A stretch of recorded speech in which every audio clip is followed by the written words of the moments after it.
So, welcome everyone to the Methods Café. It's a pleasure to have this imminent collection of colleagues with me today. It's amazing because I don't think I've ever actually seen you all in one place at the same time. So this is the first time that I think I'm meeting all of you in one go. But we're very lucky to have you all with us because many of the students on the MA and on the LLM programs as well, there's a few there, are thinking about doing a PhD. And as you have all taken the plunge, I thought, what a better way but to speak to a few people who are at different stages and who hopefully can share a few tips with the students and anyone else out in the world thinking of doing a PhD. So I am not going to introduce yourselves because I'm just going to ask you all to introduce yourselves, if that's all right. So could you all sort of say a little bit about who you are, what your PhD topic is, maybe what you consider to be your disciplinary home and kind of where you're at with it? Yeah, that'd be grand. I just go, like, the first person in my screen is Connor. Yeah, sure. So my name's Connor. I'm a final year PhD student. So I've done the master's, I've done 2 years, and now I'm in my third and final year. My research topic is the extreme right and social media content moderation. So loosely, what it looks to do is kind of understand and categorize extreme right imagery, and then look at technical tools that identify content and try and explain how extreme right imagery kind of avoids and surpasses and circumvents content moderation practices. My background discipline, I suppose, would be criminology. I then did a MA in Cybercrime and Terrorism before embarking on the PhD. And that's me. Brilliant. I've got Nin next on my screen. I'm Ninian, and I am in the second year of my PhD. I did the maths. I did my undergraduate in criminology and psychology, and then I did the master's in social research methods. And now I'm studying the online extreme right. On the internet, I study static websites that belong to extreme right groups, and I look at gender. The aim of my PhD is to map extreme right websites. So that's how they link to each other, to understand how their groups form. Are there sort of distinct clusters of far right websites? Maybe trad wives all hang out together, to sort of look for that. And then I study gender in that. I'm aiming to do content analysis where I will look at if there are consistencies or inconsistencies in beliefs about gender and different beliefs about gender and gendered issues. So does everyone in the far right believe that women belong in the kitchen, or are some people in the far right happy for women to be part of movements or have opinions? And then where these differences or agreements appear. Yeah, it's a criminology PhD. And I think that makes sense for this PhD because criminology is already a subject that is influenced by other subjects like sociology, communication studies, criminalization, securitization, politics and international relations. That also comes into criminology anyway. So I think that it's sort of quite happily situated in crim. And that's me. Thank you very much. I've got Florence next. Hi, so my name is Florence. I'm currently in the master's year of doing a 1+3 PhD, which is funded by the ESRC. So for my research, I'm going to be looking at online abuse experienced by high-profile women and thinking about the extent to which policy and legislation is adequately supporting women who are at that higher risk of victimization online. So I've also come from a criminology background, but for the PhD, I'll be mainly based in the School of Law, and I'll be part of the Cybercrime research team here at Swansea as well. Fabulous. Thank you very much. Last but definitely not least, Genevieve. Hi, I'm Genevieve. My PhD topic is going to be around community technology. So looking at how we can use digital infrastructure to teach digital skills to people, maybe through the development of pervasive display networks or things like community broadband projects. Like Florence, I'm currently in my master's training year, the ESRC funded studentship. My pathway is digital economy and society, so I am based in computer science. Amazing. Thank you all very much. Great. So hopefully people can get a sense that we have a variety of disciplines in the room, and also people at different stages from this kind of first year, where a lot of PhD programs, I don't know how familiar the listeners are with this, a lot of the PhD programs that are funded through one of the UK research councils, they will include 1 year of a master's first. So that's why we talk about 1+3, and we talk about being in the master's year, just in case people aren't aware of that. But yeah, grand, amazing. So what motivated you all to embark on a PhD project? Would anyone like to go first? I don't mind jumping in on that one. Go on. I don't know whether the others will agree with me, but personally, it was never really part of my plan to do a PhD. It wasn't something that I'd already decided I wanted to do when I was an undergraduate or anything like that. And maybe the others relate, that I just sort of fell into an area of research just by following what I find interesting and following my own curiosity. So for me, my favorite module when I was doing criminology undergraduate here at Swansea was the terrorism and propaganda module, which just naturally led me to do the master's in cybercrime and terrorism here. And again, naturally, I just found certain topics really stood out when I was studying that. So it felt like a natural progression for me to develop my own research proposal, and it felt like the right fit for me, I suppose, to continue that to PhD level. Yeah. Does anyone else relate to that? I've got like a similar one. So when I did my undergraduate, my favorite module was terrorism, risk and security. It was a fantastic module, but I really didn't want to study terrorism any further at that point. This was in like 2016, 17, and it was then like the prevent policy was having a lot of criticism, and we could sort of see that UK handling of the terrorist threats, like domestically, weren't that great. And I sort of thought, I'm really interested in this topic, but I don't really think I want to get involved in this when the sort of result of all this research seems to be prevent, which no one really likes. So I took a couple of years out, and then fortunately for me and unfortunately for the rest of the world, and me too, the far right became a very like sexy topic to study in like a terrorism context. And that I was like, well, great, I like love terrorism.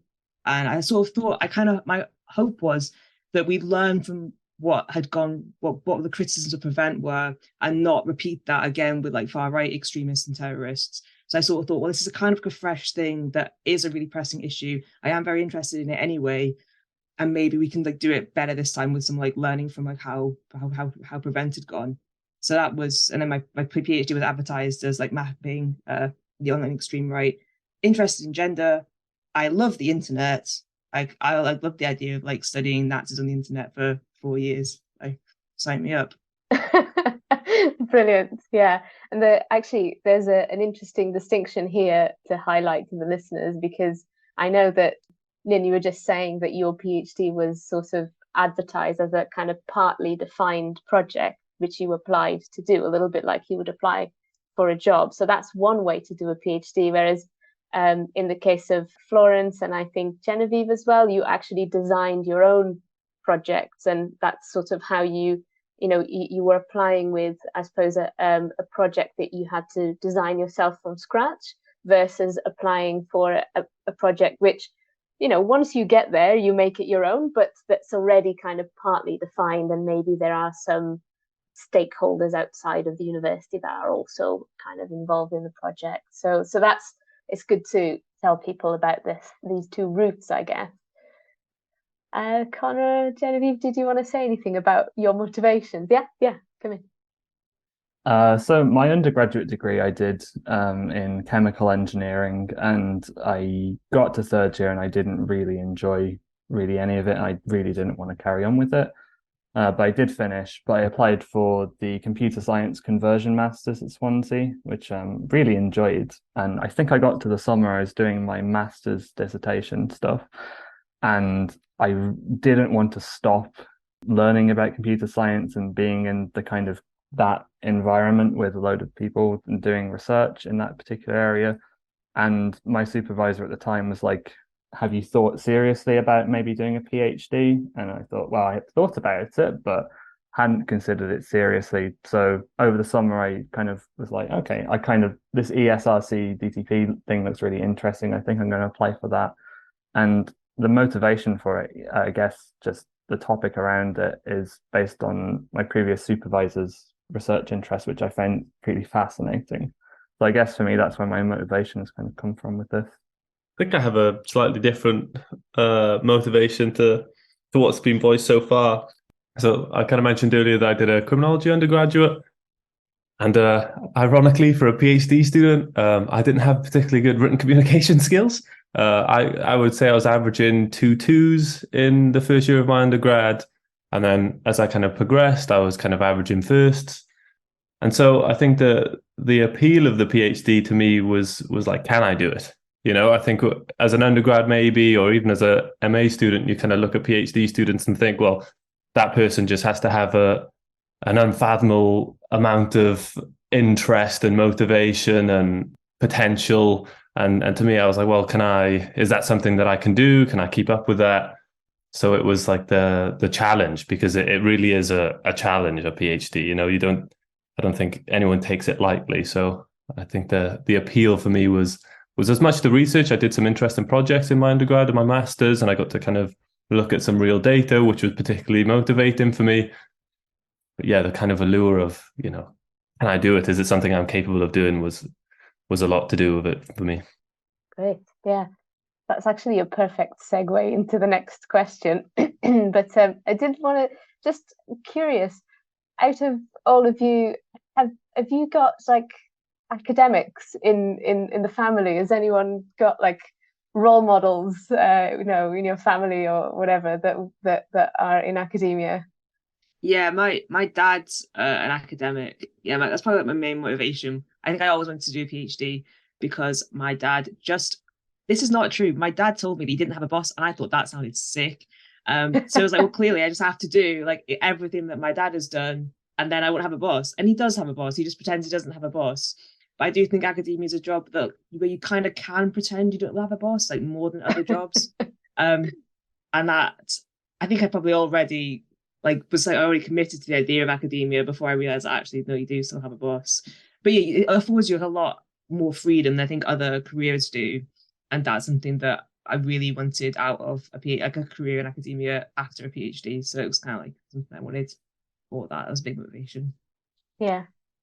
I personally don't have anyone in my family that's ever gone to uni at all, let alone thought about doing a PhD. So I was kind of the first person in my family to really make that step towards academia. And I suppose I thought, if I'm going to be the first to go to uni, I might as well be the first to do a master's and the first to do a PhD. Just keep going. Absolutely. Yeah, so that's great. There's like a real mix here, you know. So just to make the point that, you know, even if a PhD is not something anyone, you know, in your immediate circle has done, that's not to say that, you know, it's not within reach. And I think I'd encourage anyone who has a passion for research and who enjoys that side of it when they're at undergraduate or master's level to seriously consider it as an option, both for the challenge and for the career that it sort of leads on to. So what would you say are the most important skills or attributes to actually get onto a PhD program, maybe get funding for a PhD program, and then actually succeed, or, you know, sort of persevere, maybe is the best word, through a PhD? I can maybe chime in first. I think coming to the end of the program now, I'm kind of seeing like different people's processes through the multiple years. I think the most obvious kind of trait you can have from the get-go is the ability to do work without seeing results, right? So the idea of like, as long as you start now, eventually it'll get there. As long as you don't need immediate kind of turnaround, I think you're probably set for the duration. I think some people can struggle because it's this idea that you embark on something that's 3 years long, if not longer, and you don't get the feeling of completion until that's done. So kind of delayed gratification, if you can do that, that's great. And I think networking as well. I think networking is probably one of the biggest things you can benefit from, because historically PhDs have been quite isolated experiences. You know, you kind of get locked away in your room and you write, but I think that's changing now. And the way that it's changing is that more people are doing them. There's a community that's always growing, and kind of virtually you can meet people as well as in person. I think, you know, just speaking to some of the people that are even on this panel has helped me over the previous years to just kind of, understand that there's about 1,000 ways to get to the PhD at the end, and they all pretty much look different. So those are the main two I think I would offer. I think because I'm the very start of this, I don't have the experience of actually starting to do the PhD at this point. But I think in terms of like skills, the really nice thing about, say, ESRC, the DTP, where you have the social research masters part of it, is that you kind of just come as you are in a way, and you do get to pick up those skills through doing that social research masters. I think one of the really only things you have to come with, I think, Sara, you were saying this a bit earlier, but just to come with the motivation, the passion to be able to do something. I think if you have that drive, the kind of way towards it is kind of immaterial. Just, you will learn things over the next couple of years as you do them, but just to come with the drive to do it, I think is really important. Just to add on to what Genevieve's just said there as well, I think it's important to think that if you're applying for funding for a PhD and you sit down with the interview panel, they're not expecting perfection, and they're not expecting you to already be super knowledgeable or some kind of walking encyclopedia on your topic yet, or all of these knowledge and skills for research methods. What they are, I'd say, looking for is someone who has that potential that they are going to be a strong candidate going forwards, and that they are going to become a well-rounded researcher as part of the process of doing a PhD. And if you're doing an integrated master's beforehand as well, like myself and Jen, then it builds you all of these opportunities to become a stronger researcher. So I think you don't need to panic too much at the offset when you're applying about having a certain skill set and being super confident in those, because there's so many opportunities to build and become a more rounded researcher as you go along. Yeah, that's a really interesting point, especially because particularly we just so happen that we don't have anyone in the room with us with a background in law, but quite a few of our students will have done a first degree in law. And in many ways, if you do a law degree, students will not be used to thinking about the skills that they've learned around finding legal sources, examining legal sources. They will not be used to thinking about those as research methods.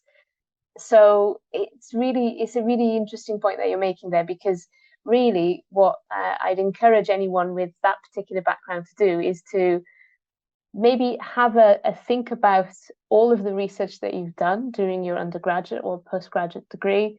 Think about the skills that you've had to develop to do that kind of research, even if it wasn't, a dissertation, and then have a read about, what research methods are all about, so that you're aware of what skills you might want to develop throughout the PhD. I think if you come to an interview with a good sense of what you don't know, that's probably more than enough for the panel in many ways. So yeah, thank you for that. That's really helpful. Does anyone else want to come in? I can go in with like some of the obvious stuff that I think Connor sort of touched on, is that I think you do have to be pretty driven and like self-driven and motivated to do things, or you sort of, because there's no one like looking over your shoulder every day being like, are you actually working? So you do have to make sure that you're working, and some people are going to find that easier than others. So I think if you're not someone who can just get up and do stuff like off the bat in their living room, you need to work out what makes you do stuff and then like be able to do that. So if you know that you can't work at home, then you do need to go somewhere that you can work, and like that ability to like create an environment where you can succeed is really important if it doesn't come like naturally to you. So yeah, that sort of like self-reflection to be like, okay, how am I going to make myself be able to do these things is important, as well as just like other people who can just bash out, which not everyone can do. Yeah, absolutely. If you're not like an amazingly self-disciplined person, then find ways to kind of discipline yourself, I guess. Yeah, totally. I can definitely relate to that. I have to trick my brain sometimes into completing certain tasks.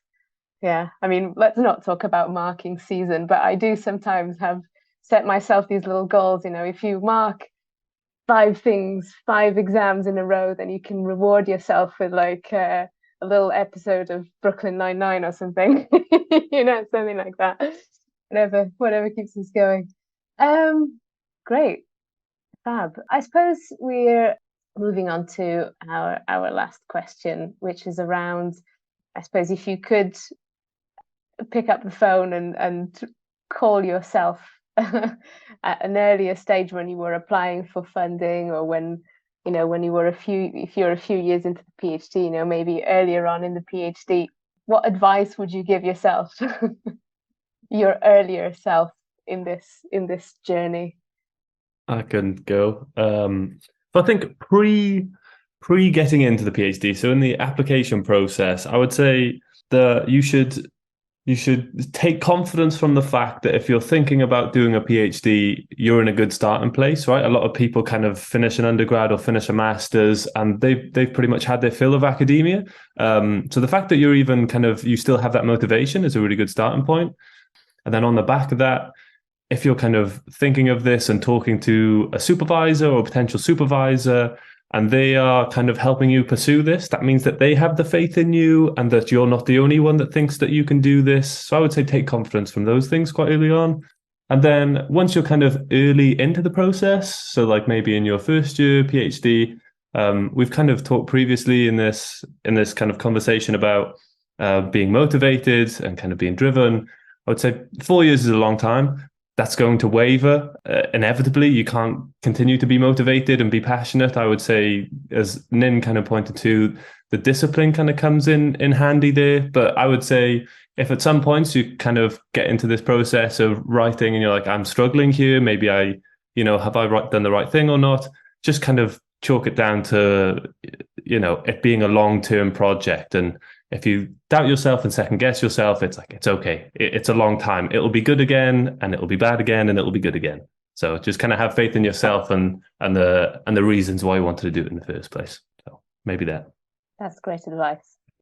That's advice I should have followed myself. I remember, the night before my Viva. So for those of you who are familiar with the examination procedures for a PhD, when you get to the end, you write this huge piece of work, and then you have essentially what is an oral exam where you get a couple of people who are experts in the field to read the PhD and then ask you questions about it. I convinced myself the night before the Viva that I was going to fail.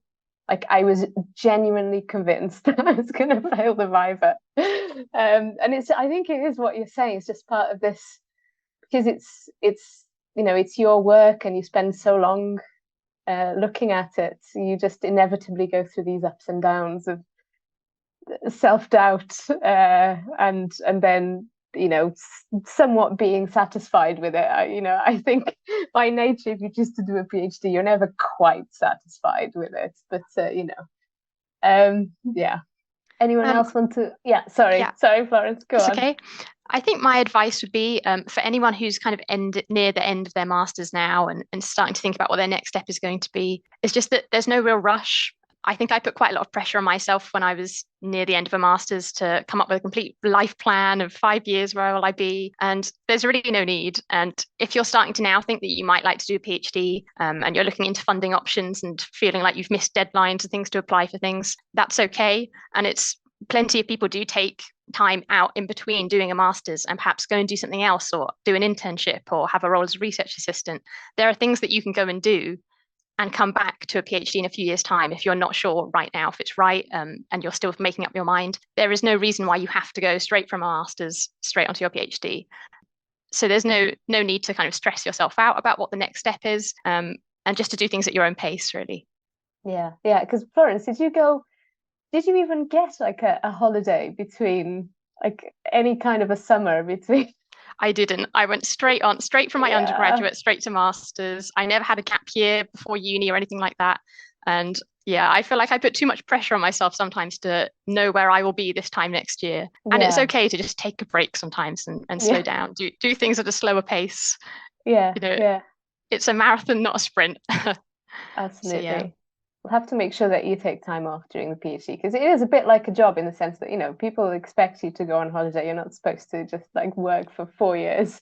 Definitely. And when we were speaking earlier, actually, about staying motivated, our motivations for doing a PhD, one of the questions I actually got when I was applying for funding was about how will you stay motivated even 2 or 3 years in? Because obviously it's great at the start of your PhD when you're applying to think, this is a topic I'm really passionate about, and I'm really interested in reading papers on this topic and seeing it as an exciting thing, but you need to think a few years down the line that kind of novelty of doing a PhD will wear off, and how are you going to stay motivated? And it's actually something they asked me about, like, how will you take care of yourself and manage your time to make sure that you are taking a break, or still having hobbies and just going out for a walk sometimes, and realizing that there is a certain amount of balancing your time when you're doing a PhD, and making time for yourself, as well as just constantly creating your next academic goal and going for that. So yeah, taking breaks and taking it slow is definitely a good thing.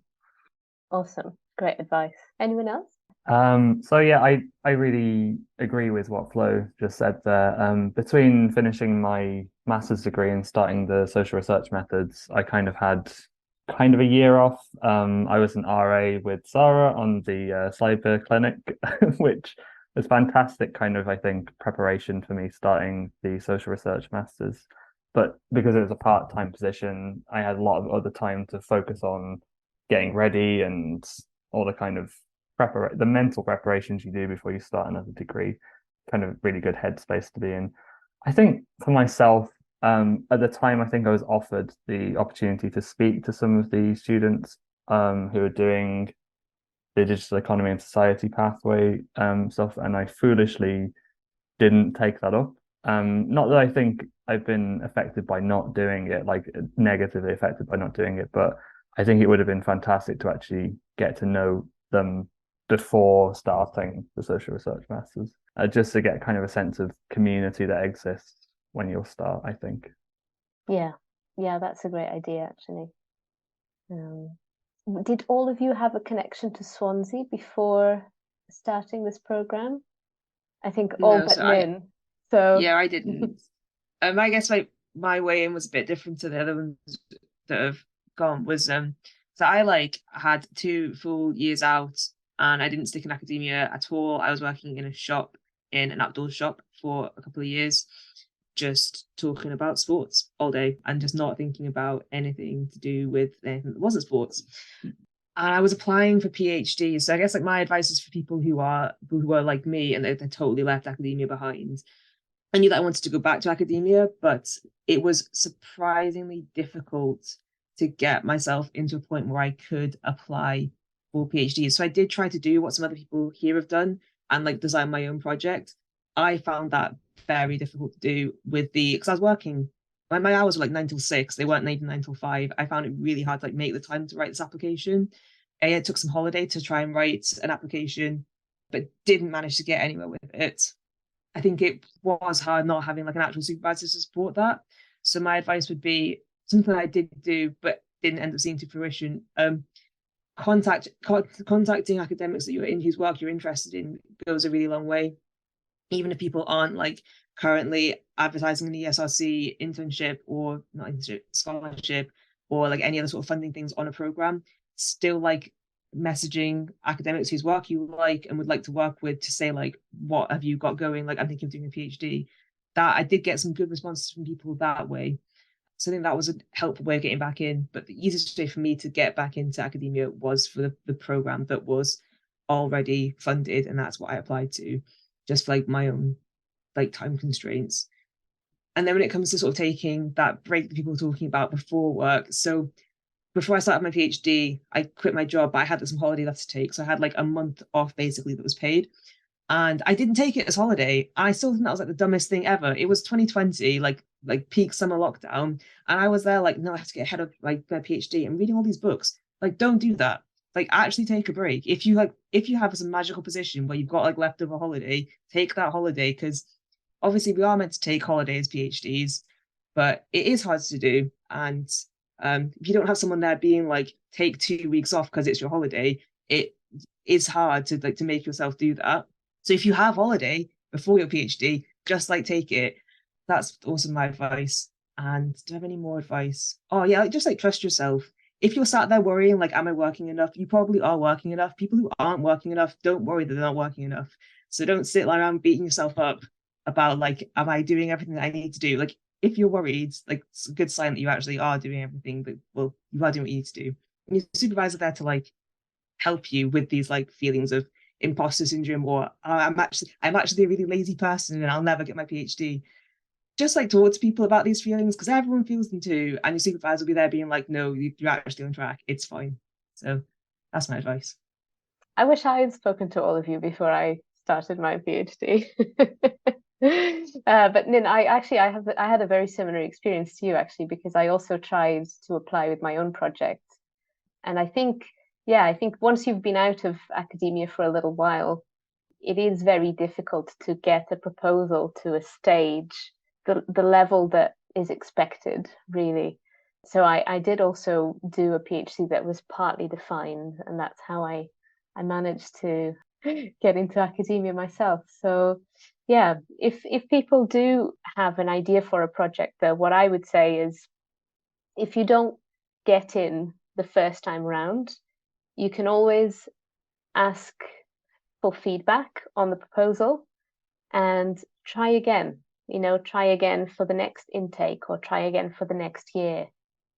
You never know. I think the process of writing the proposal and then reviewing the feedback that you might be sent on it could get you over the line. I know a few people who got onto funded PhDs via that route. Of course, it takes a bit longer, but if it's a project you're really passionate about, I think it's worth it. And you might just get lucky as well. I mean, a lot of it is luck. Everyone has to work really hard, but at the end of the day, there's an element of being in the right place at the right time. Yeah, I think, Connor, did you want to come in? Yeah, I just wanted to second your point there, where if you don't get the first one, it doesn't mean then that you're not PhD material. I think it might have been 3 that I think I got to the kind of final stage twice and didn't even get to the first stage once. And then the 4th time round, when I was probably, like a tiny millimeter off of giving up, got in. So I think you're absolutely right in terms of, like, if don't be dissuaded if you don't get it first time. It just, there's still very much the opportunity that it can be something that you do. It just wasn't this time. So I think that's a really good point that I hadn't thought to make before. Awesome. And I think this is a very nice, positive place to leave it. So thank you so much to all of you for joining us for the Methods Café. I think everyone's going to benefit massively from listening to your thoughts and reflection. So thank you very much, and see you soon.